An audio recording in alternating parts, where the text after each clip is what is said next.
Welcome to Boys from the Bridge. Everything you need to know, everything you want to know, it happens right here, right now. Let's get into it. So, this is an official channel dedicated to Chelsea Football Club and football in general. I am very excited to announce that we beat Brighton today to 3-1. It wasn't the best game by Chelsea, but we got over the line and we got the win, which is the most important thing in the end. Without further ado, please hit the like and the subscribe button, and please just share it with any of your friends or family that could potentially be interested, as any support I would really appreciate. So, there's a few things I would like to talk about. In this video, I'll be talking about the highlights from the game, as well as the lowlights. I'm going to put the highlights in blue, as Chelsea is obviously blue, so I'm going to put the good things in blue, as everything that is good in life seems to be blue. And I'll be putting the bad things in red.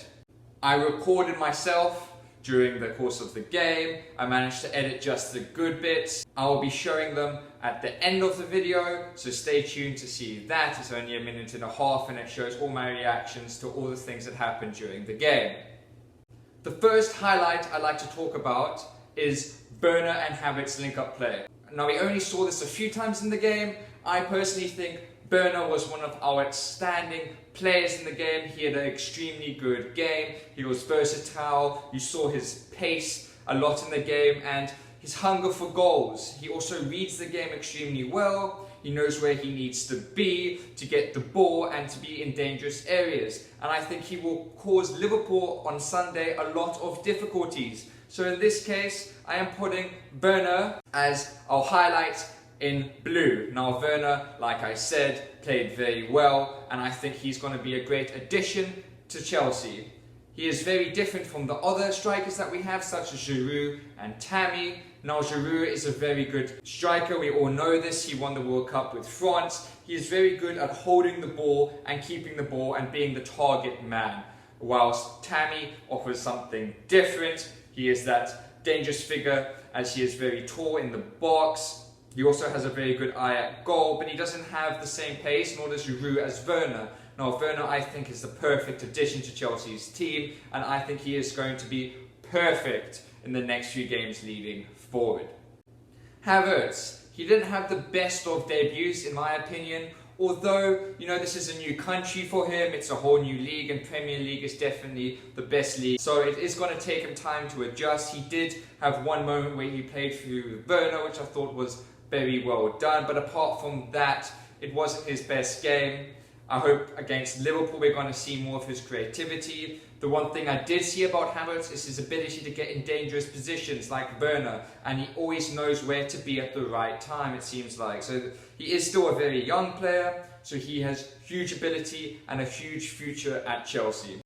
One thing I'm going to put up is Lamptey. Now, Lamptey was a Chelsea player. He played a few games for us last season, and I think he is a very good player. He moved to Brighton. He was probably Brighton's most outstanding player. He played at right back, and it was quite a shame to see him leave to Brighton. I think Lamptey is a fantastic player. He's English. He's extremely young. He would definitely be a good replacement to the likes of Reece James.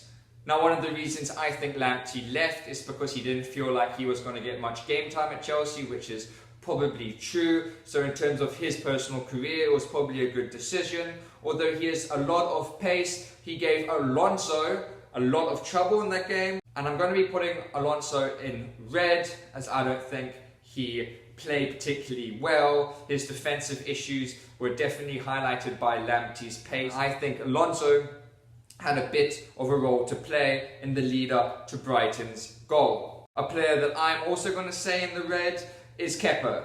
Now, the good thing about Kepa, I'm not going to give him such a hard time. The good thing about Kepa is we didn't see him pass out from the back. That for me makes me extremely nervous, and also I'm sure the defenders and other Chelsea fans. He kept kicking the ball further forward. He looked at the likes of Werner to get to. So he didn't pass the ball out from the back, which is a good thing. However, he should have saved the goal from Brighton. It just went under his hand. I think he should have got there, and I don't think it was the best of strikes. I was extremely excited to see the likes of Ruben Loftus-Cheek.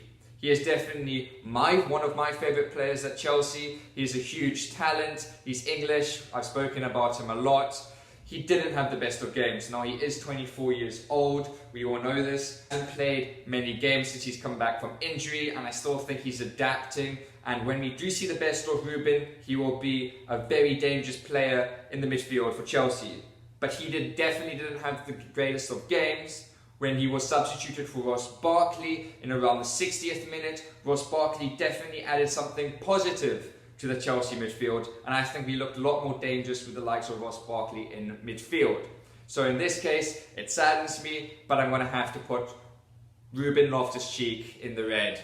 A quite staggering statistic is that we conceded 10 goals from corners last season. We didn't concede a goal from a corner this game, but we conceded 10 last season.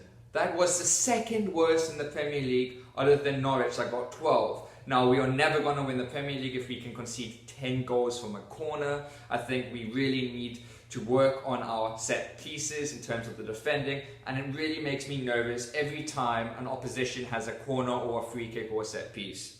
Now, the likes of Liverpool, we're playing on Sunday. We all know how dangerous Trent is in terms of free kicks and set pieces. I thought Kante had a very good game. He was very strong in midfield. He didn't give the ball away on too many occasions, so therefore he's definitely going into the blue. Now, Kante was widely regarded as one of the best central defending midfielders in the world, and I still think he is. There was rumours of him being linked away, but Lampard quickly shut that down, as we definitely don't want to be getting rid of one of the best central defenders in the world. When Kante is fit and he is playing in his desired position, there's no one in the world better than him, and I'm excited to see him in the next few games. Now, one of the things that for me is definitely going into the red is that our passing from front to back or back to front was just not to the standards that I had hoped for. We kept losing the ball a lot of times. Simple passes made to look like they were difficult passes, and just a simple pass from either Jorginho to Kante, Kante to Havertz, or back to the defence just wouldn't work out, and therefore we definitely need to work on the basics in training before moving forward. Now, I know that all of the Chelsea players haven't played together that many times due to the fact that we've had a lot of new players in. There were only 2 of our exciting signings that played a part in this game, and they were Bruno and Havertz, and we still have so many more players that can play so soon as they're fully fit. Now, the likes of Bruno and Havertz, I said, had a huge contribution and they played very well together. A player that is going into the blue is James. Now, Reece James isn't the best defender. I think he does struggle sometimes defending. His pace though helps him out with his defending, but one-on-one, some of the time is a bit sketchy. I think he had a much better game than the likes of Alonso on his other side. He scored an absolute banger of a goal, and he managed to assist Zuma's goal. Zuma finally scored a goal. He hasn't scored that many goals for Chelsea. It was on target and I got a wicked deflection, but I'm still glad he managed to score. Our next game is against Liverpool, the title contenders and the reigning champions. Now, I think there's a lot of things that we need to work on in this game. We need to work on our gelling of all the players, but that's obviously going to take time as they haven't played together that many times.